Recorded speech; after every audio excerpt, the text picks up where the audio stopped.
Hey printmakers, welcome back to the zine review.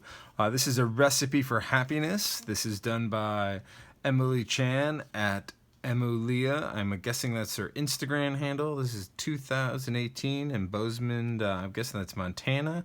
So this is 16 out of 25, again a short run print. This is a 2-color zine.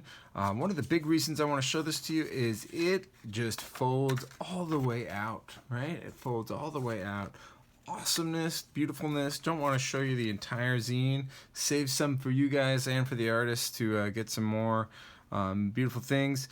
And again, wonderfully talks about bath time as a recipe for happiness and the joys involved with that. And beautifully way it's built and made as a zine.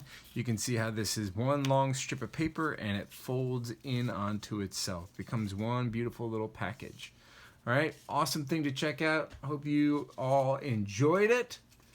Thanks again for seeing us to this time, printmakers, and I hope you get a chance to make your own zine this week as well. Take care.